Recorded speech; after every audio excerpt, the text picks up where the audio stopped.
Okay, picture this. America right after the Civil War. It is just booming. We've got new cities popping up, new industries. Everything feels like it's growing, right?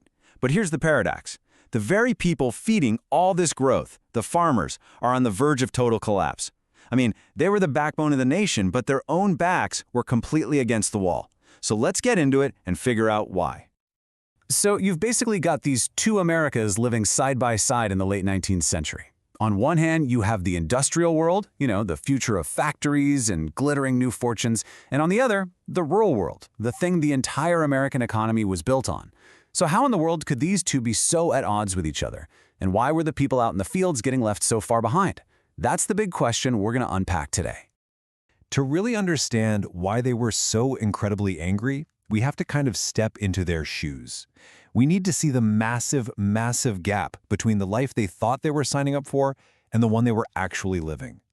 I mean, the plan was supposed to be simple, right? It's the American dream in miniature. You grow a crop, you sell it for a good price, you make a profit, and most importantly, you stay out of debt. That was the goal. It's a pretty straightforward business model that, honestly, should have worked. But here's where the cruel irony kicks in. American farmers got too good at what they did. Thanks to new technology and Western expansion, they started producing a huge surplus of food. And you know what happens when there's way too much of something, right? The price just bottoms out. And that dream of making a profit, it turned into a total nightmare of debt. It really does seem backward, doesn't it? How does producing more food end up bankrupting the very people who grow it?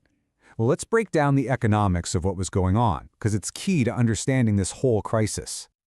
Okay, let's use a really simple analogy. Concert tickets. If there's only one ticket left for a massive show, some superfan might pay $1,000 for it, right? But what if there are 50 tickets still available right before the show? Well, that price plummets. Farmers were basically living that 50-ticket problem every single day. There was just too much wheat, too much corn, and the price they could get for it just cratered. And when prices collapse like that, it leads directly to one word: debt. Now, for these farmers, debt wasn't just some number on a spreadsheet.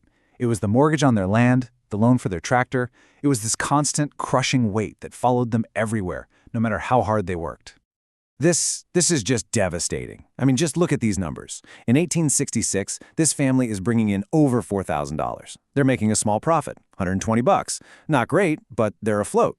Now, fast forward just one generation to 1894. Their income has completely collapsed. But look at that third line, their debt payments. Those haven't changed one bit. So even as their income vanished, their debt stayed exactly the same, leaving them with a massive, soul-crushing loss. Now, farmers didn't just see this as some random bad luck or a flaw in economic theory. No. In their eyes, the system was rigged, and they knew exactly who was rigging it against them. They had a pretty clear list of enemies. First up, the railroads, who basically had a monopoly and could charge whatever insane rates they wanted to ship the crops to market. Then, you had the bankers, who held all the power with these high-interest loans. And finally, the middlemen, the guys who bought the crops for cheap from the farmers and then sold them for a huge profit in the cities. It really felt like everyone was getting rich off their hard work, except for them. So when you're faced with these incredibly powerful forces, you quickly realize you can't win this fight by yourself. You have to organize. And this realization kicked off one of the greatest grassroots movements in all of American history. And it started small, with something called the Granger Movement. It was really just a social club, a way to help isolated farm families connect with each other. But from there, it grew into the much more political farmers' alliances, which started organizing for real economic power. And all of that led to the final and most radical step, forming their very own political party to take the whole system on directly. And look, this wasn't just about trying to get a few new laws passed here and there. No, this was about creating a full-blown political revolution from the ground up, and it led to the birth of a brand new force in American politics. So right there in Omaha, Nebraska, the People's Party, which we now know as the Populist Party, was officially born.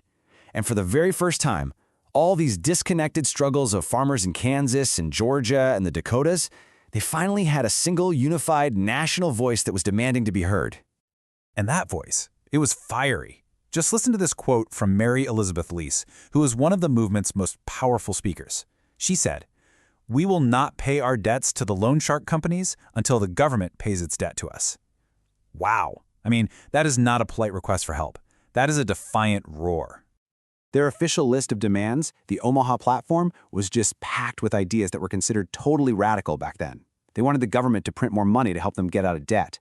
They wanted an 8-hour workday for factory workers, and get this, they wanted government ownership of the railroads. But here's a really key insight.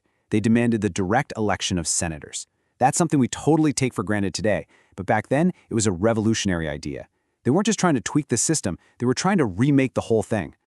And this final quote from Mary Elizabeth Lease, it just gets right to the absolute heart of their movement. She said, "I hold to the theory that if one man has not enough to eat and another man has $25 million, that last man has something that belongs to the first." I mean, that was a fundamental challenge to the massive inequality of the Gilded Age. It's the core argument of populism itself. So, the Populist Party. It eventually faded away, but their ideas? They absolutely did not.